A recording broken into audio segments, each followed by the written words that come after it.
Hi guys, and welcome back to another video Game of the Powers. I'm Jake, and in today's video I am continuing with my top 100 board games in our collection list.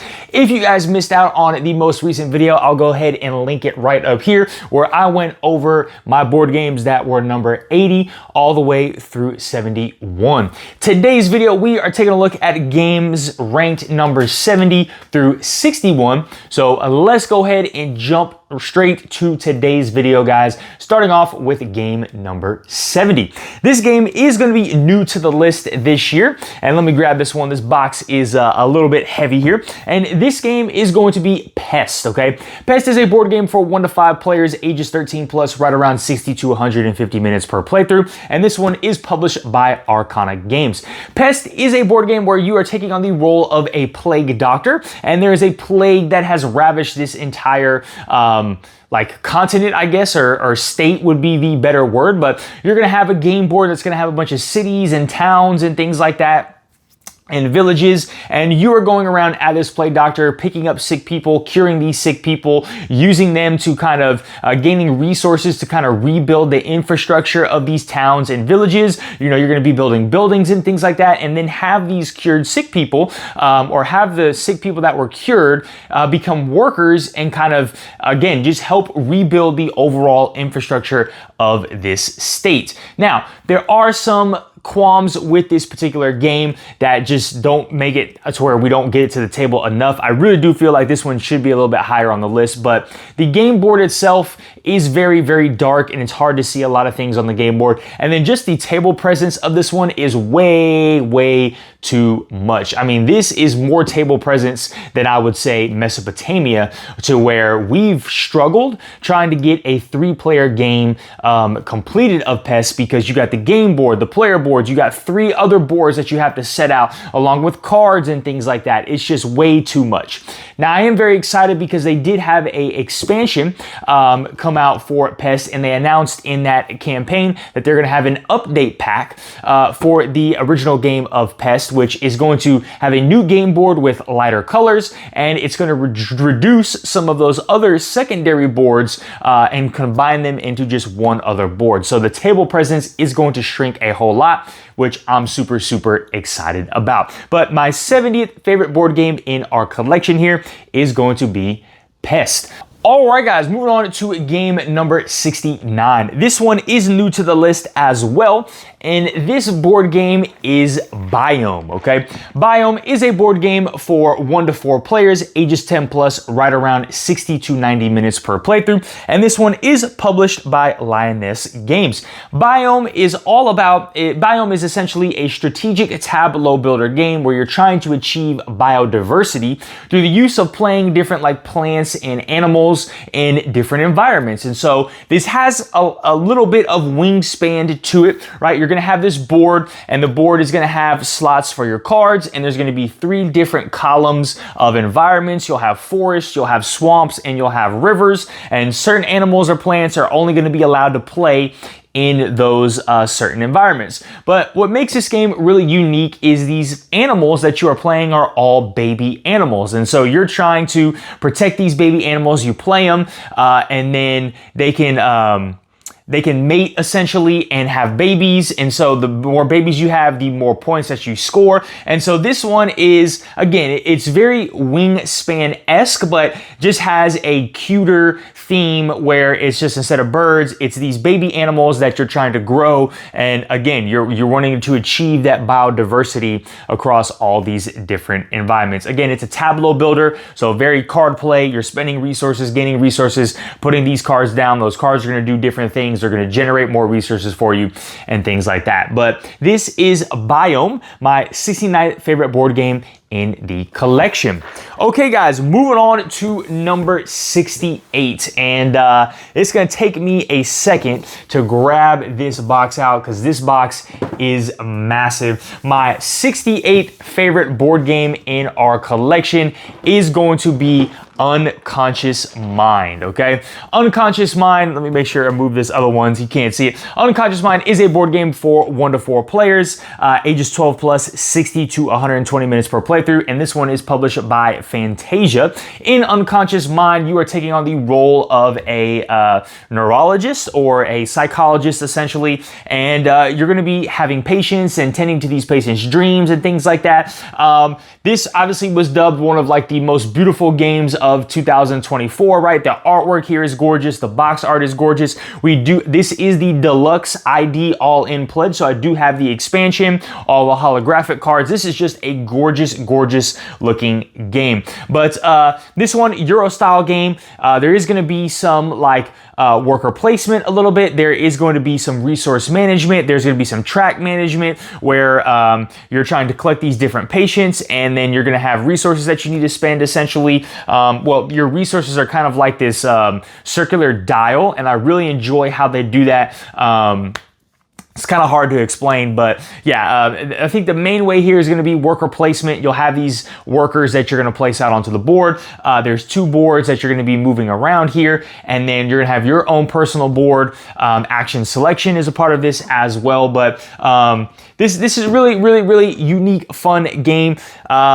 I've only played this once, so I'd be curious to get this to the table again. It is a lot to get to the table, but for me, the artwork and everything here is beautiful. So my 68th favorite board game in our collection is Unconscious Mind. Okay, guys, looking at game number 67. This is another new game to the list, 4 new games in a row, and we just recently did an unboxing over this one, and this one is Twinkle Twinkle. All right, we really enjoy All Play's line of games, like this medium-sized line of games that they have. Twinkle Twinkle is a board game for 1 to 4 players, ages 10 plus, right around 30 minutes per player. And essentially in Twinkle, you are drafting these transparent tiles on your little board, and you are creating constellations that are going to score different objectives and points for you. Sierra told me to back this one. It's just super cute. Has a Star Night theme, right? The acrylic tiles are super, super nice as well. Easy to play, easy to get to the table, and again, we just love these games in this line, like Twinkle Twinkle, Through the Desert, what's another one? River Valley Glassworks, all these types of games that, you know, it's a medium-sized box, looks like a medium-sized game, but they're super easy to get to the table and play. So my 67th favorite board game in our collection is Twinkle Twinkle. Okay, guys, moving on to game number 66. This was 30th on the list last year, so this one is down 36 spots, and this is going to be Azul, all right? This is probably Sierra's top 3 favorite games of all time, but I also enjoy Azul as well.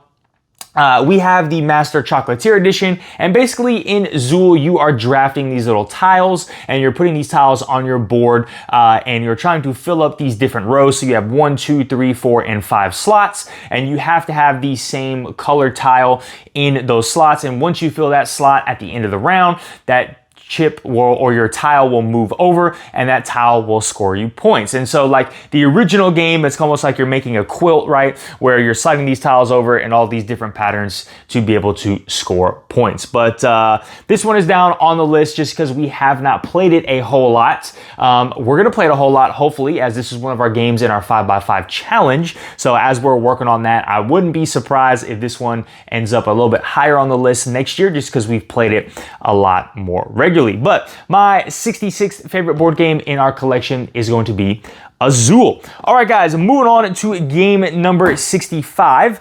This one is only down 2 spots, so did not move a whole lot from last year. And this one is going to be Planted. All right, Planted is a board game for 2 to 5 players, ages 10 plus, right around 20 to 30 minutes per playthrough. And this one is published by Buffalo Games and Puzzles.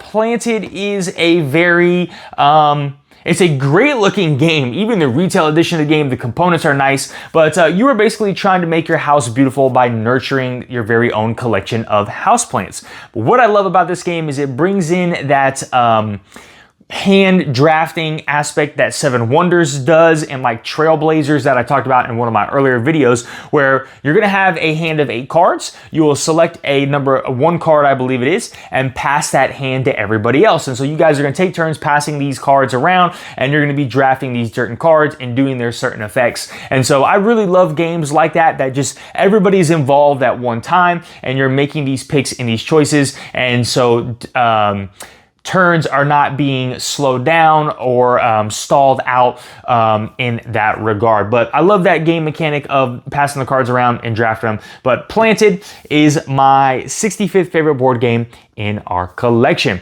Okay, guys, moving on to game number 64. This was 40th on the list last year. This one is down with 24 spots, and this one is going to be Century Golem Edition. All right, Century Golem Edition is a board game for 2 to 5 players, ages 8+, around 30 to 45 minutes per playthrough. And this essentially is the Golem Edition on Century, which is you're gonna have cards in your hands. You're gonna play a card. That card is gonna allow you to grab resources or trade certain resources in to get better resources. So in this game, it is all gems. So there's a bunch of different colored gems.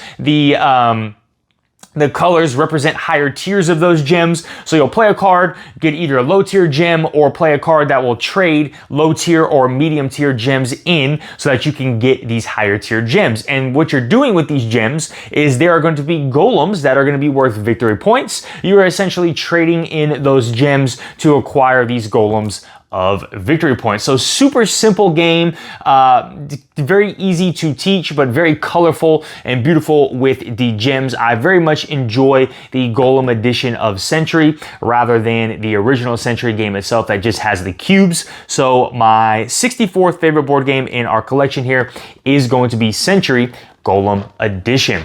All right, guys, moving on to game number 63. This one is down on the list as it was 59th last year, but not a whole lot of spots, right? Only 4 spots. And this one, let me maneuver some of these games over here. This one is going to be, and I might have spoiled one of the other games.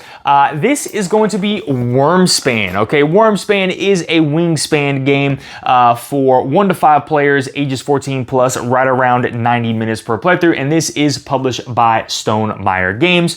Wyrmspan is all about basically you are a dracologist in the world of Wyrmspan, and you're building a sanctuary for your dragons. Okay, look, I love fantasy, I love dragons. We got Wyrmspan.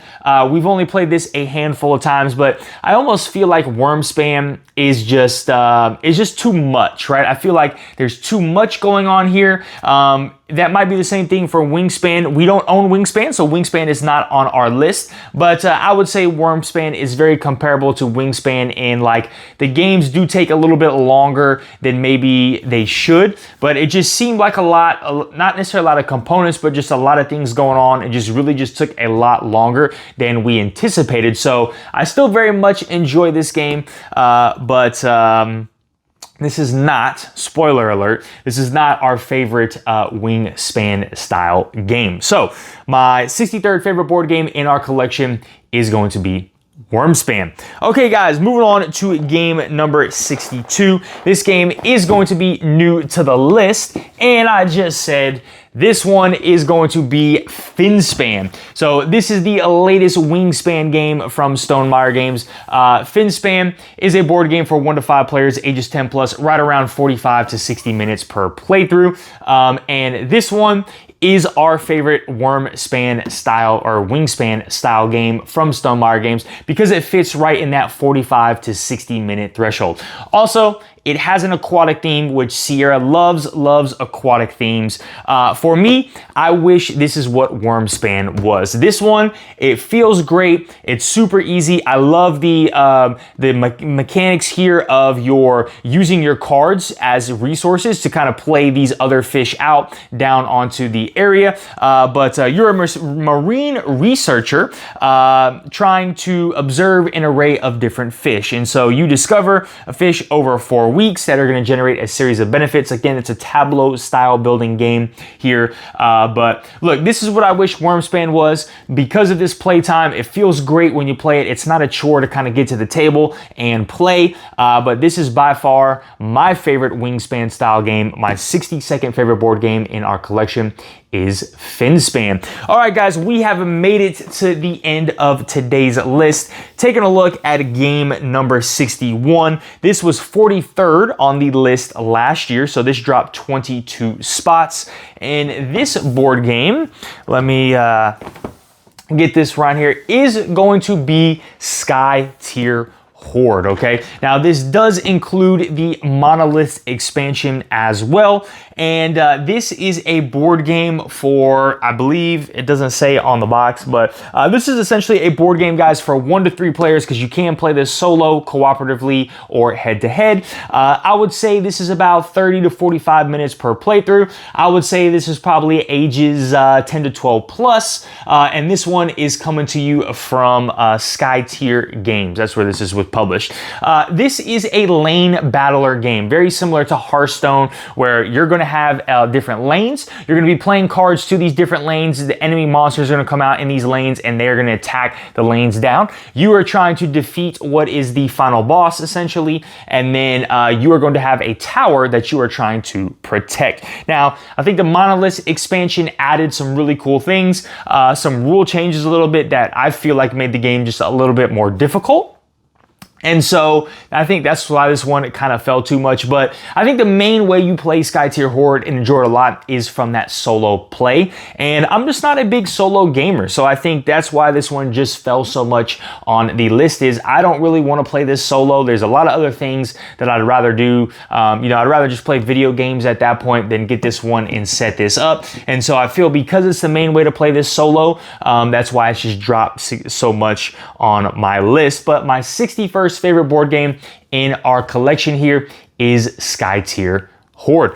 All right, guys, we have made it to the end of our list. If you guys enjoyed this content, smash that like button, hit that notification bell, drop down in the comments below. Do you guys own any of these games here today, and would you rank them in your top 100? And last but not least, guys, if you're not subscribed to our channel, please go ahead and subscribe so we can keep bringing you some more awesome content. All right, guys, have a great one. Bye.